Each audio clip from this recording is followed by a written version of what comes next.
Maayong buntag, katawhan sa Dios sa Archdiocese sa Uzamis. Sa ngalan sa atong talahurong Arsobispo, Archbishop Martin Sarmiento Humuad, kini si Father Jesse Langgam, paghatod kaninyo sa atong pamalandong sa matag adlaw.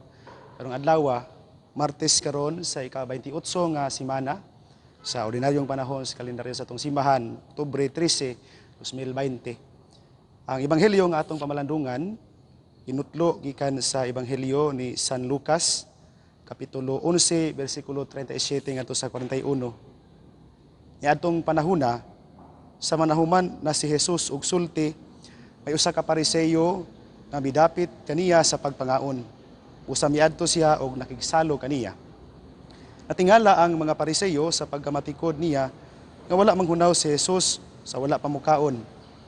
Tungod niini, miingon ang Ginoo kaniya, kamong mga Pariseyo naghinlo sa gawas nga bahin sa tasa o plato, apan sa sulod ninyo, puno kamo sa panikas o kadautan.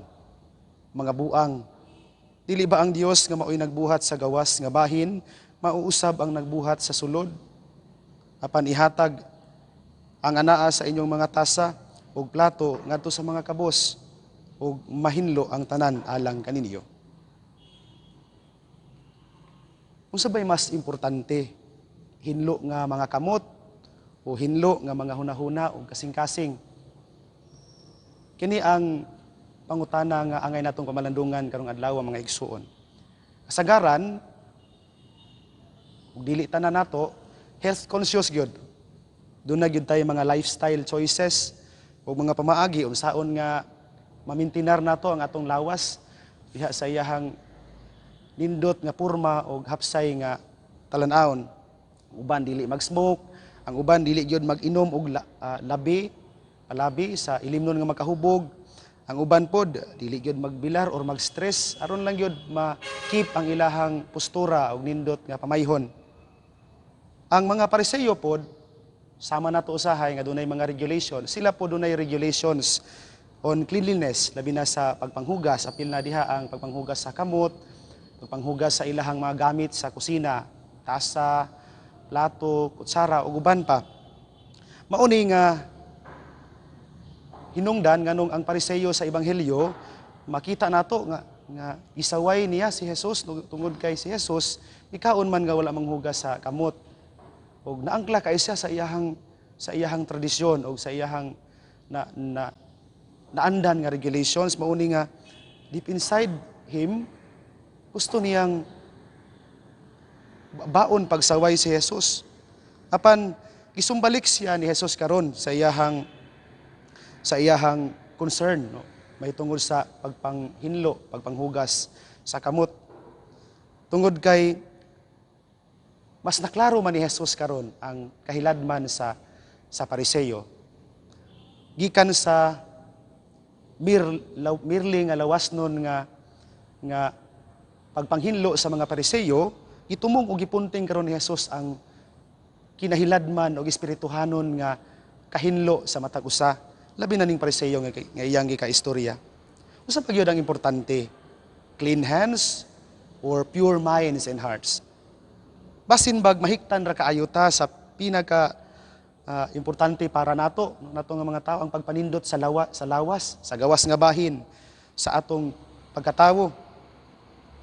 Apan malimot ta paghinlo sa pinaka-importante gyud sa tibuok pagkatao nga mao ang atong kalag.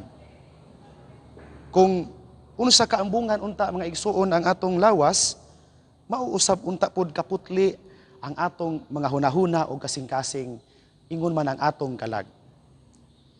Ang pangutana karon, unsaon man nato paghinlo ang atong tagsa-tagsa ka mga kasing-kasing o hunahuna. Sa ebanghelyo giklaro ni Jesus pagtapos dungan sa pag-ingon, apan ihatag ang anaa sa inyong mga tasa ug plato ngadto sa mga kabos ug mahinlo ang tanan alang kaninyo. Usa ra di ay ang tubag sa pangutana, unsaon nga mahinlo? Makabaton ta gawas sa hinlo nga kamot kung dili sa pure nga hunahuna og kasing-kasing kining pagka manggihatagon kun charity or sa lain pang pagkasulti, generosity. Doon ay tulo ka mga butang nga gusto na kong ipaambit ninyo mahitungkol niini. Una, importante kaayo nga mukat-on ta to be charitable with our thoughts sa itong mga hunahuna.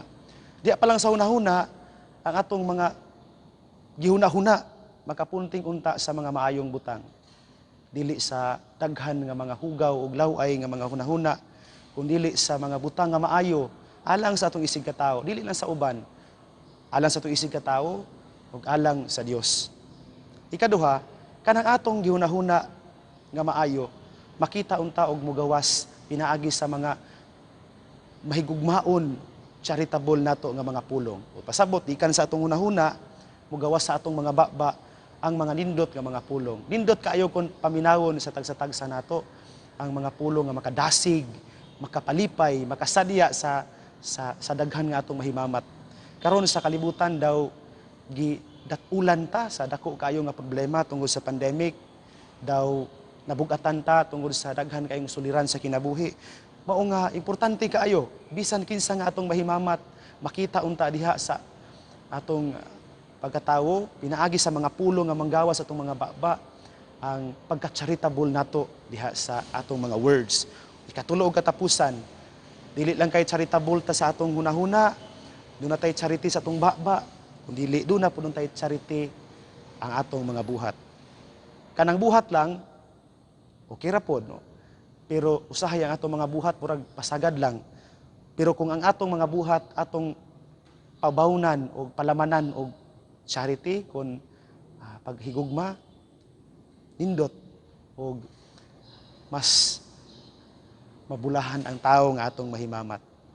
Mga igsoon, usbon ko, karon ang ebanghelyo nagdasig kanato uban sa pangutana unsa pagi mas importante, clean hands or pure minds and hearts. Kung saon nato nga makabaton ta og pure mind and pure heart, tulo lang, charity in thought, charity in word, and charity in action. Igsoon ang maayong balita nga mao ang pulong ni Jesus, ang ayan nga pamation, pamalandungan ug paningkamutan nga mapuy-an. Bulahan ang tawo nga nagpuyo kanunay sa pulong ni Jesus. Sama siya sa usa ka kahoy daplin sa sapa. Nga dili gayud malaya ang mga dahon.